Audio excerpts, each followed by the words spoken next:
రాష్ట్రంలో కొత్త ట్రెండ్ మొదలైంది. ఏదైతే వారు చేసిన తప్పులు, అవినీతి, దుర్మార్గాలు బయటపడుతున్నాయి. అదేవిధంగా ఇంకా అన్ని లోతుగా వెళితే ఒక్కొక్కటిగా అన్ని వీడియోల రూపంలో కూడా బయటకు వచ్చేస్తున్న తరుణంలో ఇక డైవర్షన్ పాలిటిక్స్ మొదలుపెట్టే కొత్త ట్రెండ్. దీంట్లో ఎలా డైవర్ట్ చేస్తారంటే రెచ్చగొట్టే వ్యాఖ్యలు, బూతు పురాణాలు, సొంత కార్యకర్తలను బలి చేసుకునే విధానమే పేర్ని నాని ఎపిసోడ్ అని కూడా నేను తెలియజేస్తున్నా. ఈరోజు ప్రశాంతమైన నియోజకవర్గం మా పామరు. అన్న ఎన్టీ రామారావు గారు, ఆయన నడయాడిన పామరు నియోజకవర్గం. విశ్వవిఖ్యాత నట సార్వభౌముడు, పేదవాడికి కూడు గుడ్డ నీడ ఇవ్వాలన్న పవిత్ర ఆశయంతో తెలుగుదేశం పార్టీని స్థాపించిన వ్యవస్థాపకుడు. అలాంటి ఆయన జన్మించిన నిమ్మకూరున్న మా నియోజకవర్గం 80% రైతాంగం ఉన్న నియోజకవర్గం. వర్గాలు, కులాలు, మతాలు, విద్వేషాలకి సంబంధం లేకుండా అన్నదమ్ముల్లాగా కలిసిమెలిసి ఉండే ప్రశాంతమైన మా పామరుని పాడు చేయటానికే పూనుకున్నాడు ఈ పేర్ని నాని అని కూడా నేను తెలియజేస్తున్నా.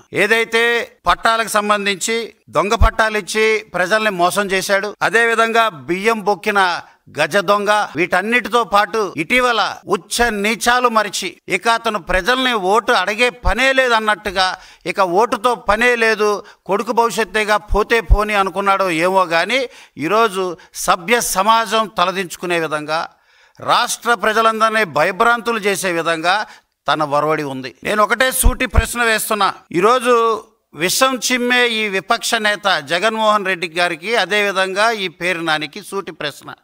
అయ్యా, చంబల్ వ్యాలీలో ఉన్న బందిపోట్లకి, అదేవిధంగా రామాంతపురం రౌడీలకి, కంజర్బట్స్ కిరాతకులకి, blade batch, Bezawada blade batch మూకలకి, వాళ్ళకి మీ నాయకులకి ఏమైనా తేడా ఉందా? ఈరోజు పేరు నాని వచ్చి ఏమంటున్నాడు? ఉదయం పూట రహస్యంగా ఒక హాల్లో విస్తృత స్థాయి సమావేశం అనే ఆ మాటన అందరినీ కార్యకర్తల్ని ఒక చోట కూర్చోబెట్టి నరికేద్దాం, రాత్రులు అడ్డొస్తే నరికేద్దాం, లేకపోతే చీకట్లో పని కానిచ్చేద్దాం, ఉదయాన్నే వెళ్ళి ప్రజాస్రవంతులో జనస్రవంతులో కలిసిపోదాం అనేది బందిపోట్లు, బ్లేడ్ బ్యాచ్లు, లేకపోతే రౌడీలు, కిరాతకులు ఉదయాన్నే రెక్కి వేస్తారు, రెక్కీలో మాట్లాడుకుంటారు, ఒక వ్యూహం అంతా రహస్యంగా మాట్లాడుకొని రాత్రులు అమలుపరుస్తారు. ఇప్పుడు వాళ్ళకి ఈ పేరు నాని బ్యాచ్కి ఏంటి తేడా అని నేను సూటిగా ప్రశ్నిస్తున్నా. మీరు అనే మాటలు ప్రజలు భయభ్రాంతులు కారా? ఈరోజు మా పామర ప్రజలంతా, రైతాంగం అంతా కూడా, ప్రజలందరూ కూడా, మా నాయకులు, కార్యకర్తలు, కూటమి నాయకులు అందరూ కూడా ఎప్పుడు రాత్రులు ఎవరు దాడి చేస్తారు, భయభ్రాంతులతో గ్రామంలో ప్రజలు ఉన్నారు, అశాంతి ఉంది అని అందరూ మాట్లాడుతున్నారు. దీనికి కారణం మీరు కాదా? పెడన ఎపిసోడ్ కానీ, గుడివాడలో జరిగిన అల్లర్లకు కానీ, పామరులో మీరు చేసిన వ్యాఖ్యలకు నాంది కాదా? ఎందుకు ఈ రకంగా మాట్లాడుతున్నారు? మీ వీడియో బయటపడినప్పటికీ కూడా ఇప్పటికీ కూడా మాజీ ఏదైతే జగన్మోహన్ రెడ్డి ఉన్నాడో ఆయన ఎందుకు మాట్లాడలేదు మీ వీడియో గురించి? అదేవిధంగా మీ ఫోన్ సంభాషణ గురించి ఎందుకు మాట్లాడలేదు అని కూడా నేను ప్రశ్నిస్తున్నా. ఈ కుట్రలు, ఈ కుతంత్రాలు అన్నీ కూడా తాడేపల్లి ప్యాలెస్ నుంచే సిగ్నల్స్ వస్తున్నాయని ప్రజలందరికీ కూడా అర్థమైందని కూడా నేను తెలియజేస్తున్నా. ఒకటే, ఏదైతే రాష్ట్ర ముఖ్యమంత్రి చంద్రబాబు గారు ఉన్నారో ఆయన కొట్టిన మొదటి బాల్ సూపర్ 6. ఆ బాల్ కొట్టిన విధానానికి, అది సూపర్ 6గా వెళ్ళిన విధానానికి ఈ జగన్మోహన్ రెడ్డి, అదేవిధంగా వైసీపీ నాయకులకు ఆ బాల్ కనపడట్లా. ఆ కొట్టిన 6కు వెళ్ళిన దూరానికి ఆ బాల్ కనపడట్లా. మైండ్ బ్లాక్ అయింది జగన్ రెడ్డికి. పైర్లు గమ్మినాయి, కళ్ళు బైర్లు గమ్మినాయి, మైండ్ బ్లాక్ అయింది. ఏం చేయాలో తెలియట్లా. ఇక అడ్డుకోవాలి, ఏదో రకంగా విషం చిమ్మాలి. పెన్షన్ ఇచ్చిన మొదటి బాల్ 6కే ఈ రకంగా జరిగితే, తల్లికి వందనం, తల్లులకి మా తుజే సలాం అని చెప్పి తల్లికి వందనం అని చంద్రబాబు గారు తల్లికి వందనం డబ్బులు 10,000 కోట్లు వేస్తే, తల్లికి వందనం కాస్త ఈరోజు జగన్ రెడ్డికి ఆ సూపర్ 6 చూసి ఇక ఏదో ఒకటి చమ్మాలి, ఏదో ఒకటి చేయాలి, రోడ్డు మీదకి వచ్చి అరాచకాలు చేయాలని ఈ రకంగా చేస్తున్నాడు.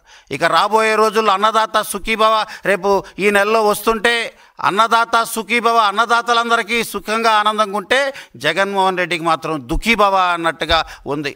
ఒక్కొక్క సూపర్ 6 పడి చివరి 6 పడే టైంకి వీళ్ళ పార్టీ నామరూపాలు లేకుండా పోతుందని తెలిసే ఈరోజు డైవర్షన్ పాలిటిక్స్, ఈ రకంగా పేరు నాన్ని ఉసిగొల్పటం, తను పందికొక్కుల బియ్యం బొక్కి ఏదైతే ప్రజల ఓట్లు దండుకోవటం కోసం దొంగ పట్టాలు ఇచ్చి ఈ రకంగా పేట్రేగిపోయి ప్రజల్ని భయభ్రాంతులు చేసే విధంగా మాట్లాడి దాన్నే సమర్థించుకునే స్థాయికి వచ్చాడు.